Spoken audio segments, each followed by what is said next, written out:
राजनीति से परे सत्ता पक्ष और विपक्ष की बयानबाजियों से अलग अगर कोई ये पूछे कि भारत में क्या बदला है, तो उसकी सबसे ताजा और ताकतवर मिसाल ये तस्वीर है। इसे गौर से देखिएगा। वैसे देश में महंगाई, बेरोजगारी के अलावा और भी कुछ समस्याएं बरकरार है और उस पर सरकार से सवाल अब भी है और जब तक ये समस्याएं रहेंगी, सवाल उठते रहेंगे, हम उठाते रहेंगे। लेकिन भारत में और भी बहुत कुछ बदल रहा है और अगर उस पर निष्पक्ष तौर पर गौर करेंगे, किसी के एजेंडे की बजाय अपने चश्मे से देखने की कोशिश करेंगे, तो बेशक आपको भारत की बदलती तस्वीर और तकदीर दोनों नजर आएंगी। और आज कुछ ऐसी ही तस्वीर तब सामने आई जब स्पेन के प्रधानमंत्री पेड्रो सांचेज प्रधानमंत्री नरेंद्र मोदी के साथ गुजरात के वडोदरा में टाटा एयरक्राफ्ट कॉम्प्लेक्स का उद्घाटन करते नजर आए, जहां C-295 एयरक्राफ्ट बनेगा और भारत में बनने वाला यह एयरक्राफ्ट भारतीय सेना के लिए मील का पत्थर साबित होगा। और ये प्रधानमंत्री मोदी भी कह रहे हैं। C-295 एयरक्राफ्ट की फैक्ट्री नए भारत के नए वर्क कल्चर की उसको भी रिफ्लेक्ट करती है। मेरा हमेशा से ये फोकस रहा है कि प्लानिंग और एग्जीक्यूशन में अनावश्यक देरी न हो। नमस्कार, मैं अभय राय।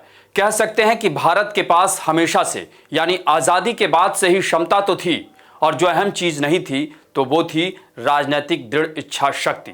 हर चीज के लिए विदेशों पर निर्भर रहने की मजबूरी कहें या फिर कुछ निजी और खास हितों के लिए ऐसा नहीं करने की कोई खास रणनीति। खैर, ये विचार विमर्श और बहस का मुद्दा हो सकता है, लेकिन जरा सोचिए 10 साल पहले देश में सेना और सैन्य ताकत को बढ़ाने को लेकर किस तरह की सोच थी। कोई भी डिफेंस डील करने से पहले सरकारों के अंदर यह भय रहता था कि कहीं कोई घोटाला ना हो जाए, कहीं कुछ गड़बड़ न हो जाए। और स्वदेशी हथियारों के निर्माण के बारे में तो 9 दिन चले 2.5 कोस वाली कहावत।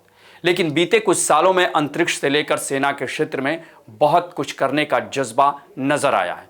ब्रह्मोस मिसाइल से लेकर तेजस फाइटर प्लेन तक आज स्वदेशी निर्माण की तूती बोल रही है और दुनिया इन हथियारों की दीवानी है। और अब बड़ोदरा में टाटा एयरक्राफ्ट कॉम्प्लेक्स में भारतीय सेना के लिए C-295 विमान बनेगा और इसमें स्पेन के एयरबस और टाटा एडवांस सिस्टम लिमिटेड की भागीदारी है। इस कॉम्प्लेक्स में 40 विमानों को बनाया जाएगा और जिम्मेदारी टाटा एडवांस सिस्टम को दी गई है। इसमें विमानों के निर्माण से लेकर उसके पुर्जों को जोड़ना, उनका परीक्षण और विमानों के रखरखाव की सुविधा भी उपलब्ध कराई जाएगी। आपको बता दें कि स्पेन और भारत के बीच 56 विमान बनाने का समझौता हुआ है। पहले 16 विमान स्पेन में बनेंगे और बाकी के 40 विमान को टाटा एडवांस सिस्टम लिमिटेड बनाएगी। आपको बता दें कि देश में पहली बार एक निजी कंपनी सेना के लिए विमान बनाने जा रही है। जहां तक बात C-295 एयरक्राफ्ट की क्षमता की, तो इसे 2 पायलट उड़ाते हैं। इसमें 73 सैनिक या 48 पैराट्रूपर्स, 12 स्ट्रेचर इंटेंसिव केयर मेडवैक या 27 स्ट्रेचर मेडवैक के साथ 4 मेडिकल अटेंडेंट उड़ान भर सकते हैं या एक बार में अधिकतम 9,250 किलोग्राम वजन उठा सकता है। इसकी लंबाई 80.3 फीट, विंग स्पैन 84.8 फीट और ऊंचाई 28.5 फीट है। यह विमान 482 किलोमीटर पर आवर की रफ्तार से उड़ान भर सकता है और इसकी सबसे खास बात यह है कि इसे लैंड करने के लिए छोटे रनवे की जरूरत होती है। उड़ान भरने के लिए इसे 844 मीटर से 934 मीटर लंबाई का रनवे चाहिए। वहीं ये 420 मीटर के रनवे पर भी आसानी से उतर सकता है।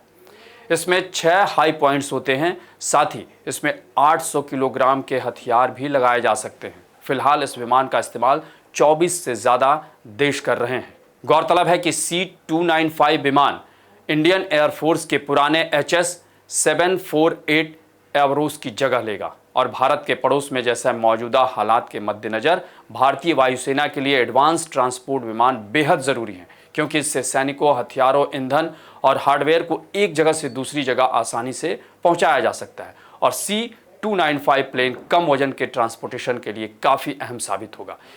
यानी अब वो दिन दूर नहीं जब भारत की स्वदेशी ताकत के आगे उसके दुश्मन कोई भी चालबाजी करने से पहले 1000 बार सोचेंगे।